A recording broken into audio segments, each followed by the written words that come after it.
Today marks the 50th anniversary of the infamous break-in at the Watergate Hotel. It would eventually lead to the resignation of U.S. President Richard Nixon. And the name Watergate, of course, lives in infamy now as sort of a symbol of a government gone rogue and also the media's ability to hold governments to account. Let's bring in CTV's Washington Bureau Chief Joy Malbon, who's covering this story today. Joy, what a scandal, changed American politics forever. The significance of it all, looking back here. Well, it's really interesting, Todd. I was at the 50th anniversary, I don't want to say a celebration, but with Woodward and Bernstein, the two reporters who cracked the case. And it was fascinating to hear their recollections of the significance and whether or not history is repeating itself now.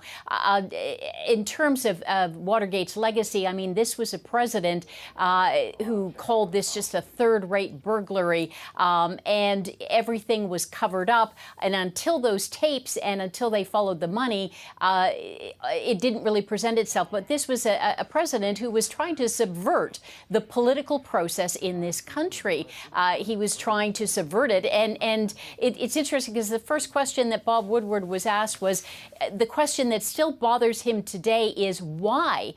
Why, when President Nixon was winning, the polls were in his favor, why did this happen, this burglary to kind of get dirt on the opposition, the Democrats?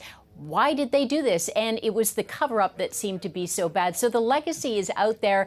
It was, dogged journalism, pounding the pavement, getting your sources, deep throat. Mark Felt, the FBI agent. So it was fascinating to hear their recollections today. And nowadays, whenever there's a political scandal, Joy, as you know, people will take something and add the word gate to it. I'm thinking about in the UK recently with Boris Johnson, and it was Partygate over those parties that were held during the lockdown. So you just get a sense that, decades and decades later, this just has such huge political significance. And then, of course, as you were saying, Donald Trump and how the implications of what happened at Watergate 50 years ago can still be traced through to today, with Trump denying the election results, trying to overturn it, and, of course, the ongoing hearings you're covering into those January 6th riots. What kind of comparisons do you think we can draw? Well, Carl Bernstein, right off the bat, was drawing comparisons, saying, look, what Nixon did was behind closed doors. It wasn't until they got the tapes and could hear him actually say that it was like the aha moment. But it was, and with Donald Trump is doing everything out in the open. He just finished up his speech at this Faith and Freedom conference, and he openly said, look, I told Mike Pence, you don't have the courage to act. He denied calling him a wimp. You don't have the courage to act, but we know that Mike Pence was being asked to break the law. We know it would be illegal if he did not certify those votes to secure Joe Biden's election. That was his job. It was a ceremonial job. It would have been unconstitutional. And, and that is the comparison.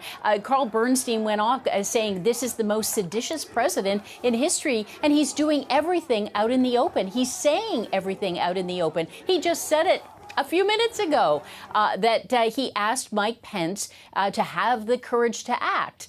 The January 6th committee is looking into that, and it's up to the DOJ, the Department of Justice, to decide if there's any criminality. But the big difference that Bernstein and Woodward say is that back then, during Watergate, people were open. They were watching these hearings, and it was run by Republicans, and they thought, this president is really bad. We have to impeach him. Impeachment worked. Democracy worked.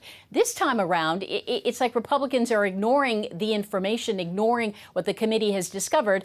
And I have to say it, but a lot of Americans, their opinions are already baked in, and they're just not paying attention. 50 years since Watergate, from Watergate to perhaps Trumpgate. Joy, thanks so much for this. Appreciate it. Thanks, Todd.